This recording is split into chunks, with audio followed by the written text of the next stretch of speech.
منور میری آنکھوں کو میرے شمس دعا کر دے، غموں کی دھوپ میں وہ سایہ زلف دوتا کر دے۔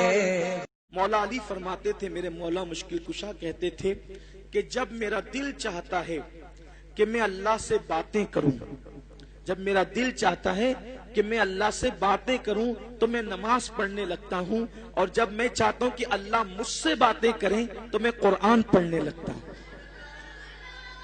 تو رات میں کبھی قرآن کھول کر بیٹھیے۔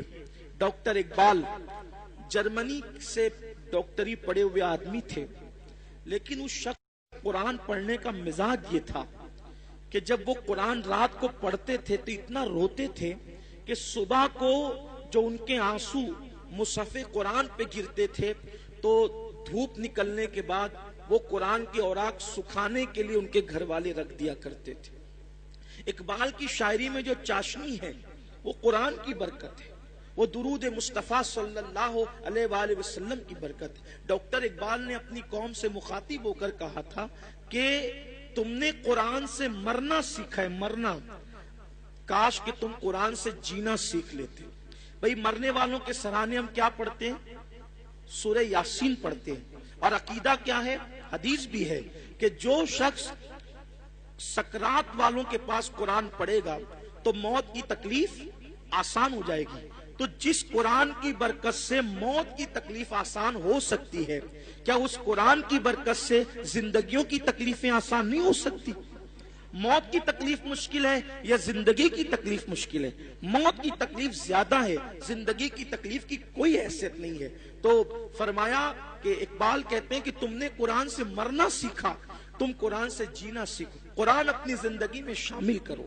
تو صحابہ کی عادت تھی، قرآن پڑھتے تھے۔ مولانا نے ابھی مفتی صاحب نے موبائل کا ذکر کیا، موبائل ایسا گھس گیا یہ ظالم ہماری زندگی میں کہ اس سے کوئی بچا نہیں۔ جیسے پیسے سے کوئی نہ بچ سکا، اب پیسے کے بعد دوسری مقبول چیز یہ ہے، موبائل سے کوئی نہیں۔ کیا پنڈت، کیا مولوی، کیا امام، کیا لیڈر، کیا امیر، کیا غریب، کیا بوڑھا، کیا بچہ، سبھی اس میں مبتلا ہو گئے۔ ادھر سے گھنٹی بجی ٹن، ادھر سے نکال کر کے دیکھا کس کا میسج ہے نا، بے چین ہو جاتا ہے آدمی، کس کا میسج ہے؟ نادان انون پرسن کا میسج دیکھنے میں تجھے اتنا شوق اور اتنی دلچسپی ہے، کبھی خدا کا میسج دیکھنے میں بھی تجھے دلچسپی ہوئی؟ اس نے بھی تو کوئی میسج بھیجا ہے نا، اس کا بھی تو کوئی فرمان ہے، اس کا بھی تو کوئی حکم ہے، اسی کو قرآن کہتے ہیں۔ آؤ قرآن کی طرف۔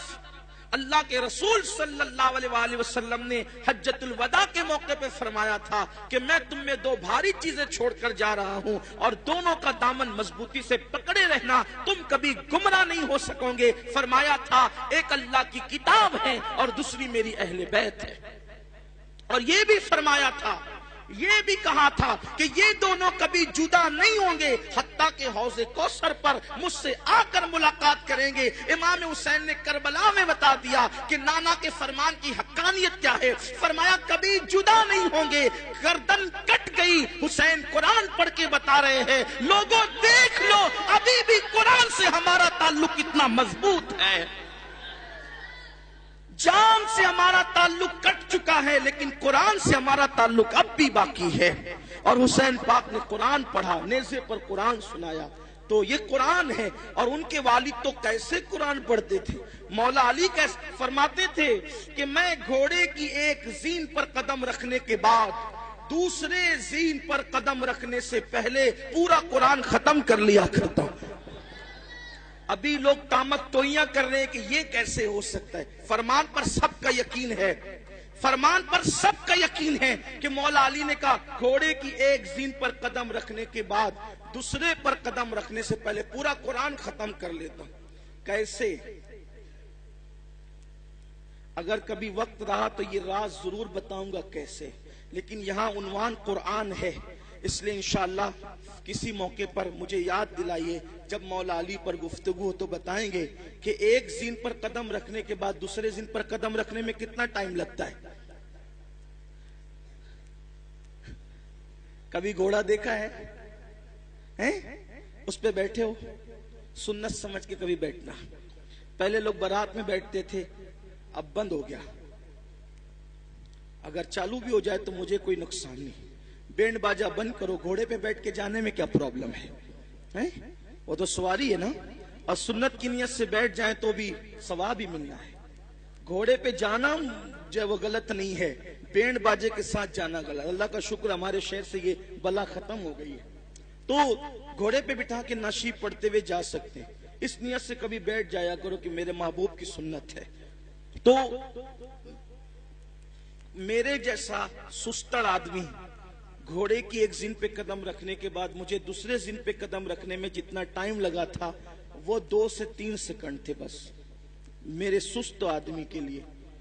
تو مولا مشکل کشا تو بڑے پھرتیلے تھے نا. ایک ہاتھ میں خیبر اکھاڑا، وہ بھی سیدھے ہاتھ سے نہیں بلکہ دوسرے ہاتھ سے. اور کتنا تھا وہ خیبر؟ امام المتکلمین مولانا نقی علی خان علیہ رحمہ اعلی حضرت کے والد نے لکھا ہے اپنی کتاب میں کہ اکھاڑ کر کے دوسرے ہاتھ سے جب خیبر پھینکا ہے دروازہ تو 70 لوگ مل کر اس کو اٹھا نہیں سکے. جس کو 70 لوگ مل کر دونوں ہاتھ سے نہیں اٹھا پاتے ہیں اس کو حسین کا بابا اکیلے اکھاڑ کے پھینک دیتا ہے. تو کتنے پھرتیلے تھے نا وہ، کیا طاقت تھی، کیا چاقو چوبند تھے، الگ عنوان ہے. تو صحابہ کرام قرآن پڑھتے تھے. ہم موبائل میں بہت میسج دیکھتے ہیں تھوڑا، بلکہ موبائل میں قرآن ڈاؤن لوڈ کر لو. قرآن موبائل میں ڈاؤن لوڈ کر لو، پڑھو قرآن پڑھو، اس کی برکت ملے گی. قرآن پڑھنے سے بے خوفی پیدا ہوتی ہے. قرآن پڑھنے سے بے خوفی پیدا ہوتی ہے. قرآن پڑھنے سے اللہ پر یقین پیدا ہوتا ہے. قرآن پڑھنے سے ایمان مضبوط ہوتا ہے. قرآن پڑھنے سے انسان اللہ کا قریبی بن جاتا ہے. قرآن پڑھنے سے اللہ کا قرب و نصیب ہوتا ہے. ہر اللہ کے ولی کی زندگی اٹھا کے دیکھ لو، وہ رات کو آپ کو قرآن پڑھتے ملے. اور جب تک ہم راتوں کو قرآن پڑھتے تھے اس وقت تک کہ ہم پر کوئی ظالم حکمراں مسلط نہیں تھا. ہم سب پر غالب تھے اور لوگ مغلوب تھے. لیکن جب سے ہم نے قرآن پڑھنا چھوڑ دیا اب مغلوب ہی ہوتے جا رہے ہیں.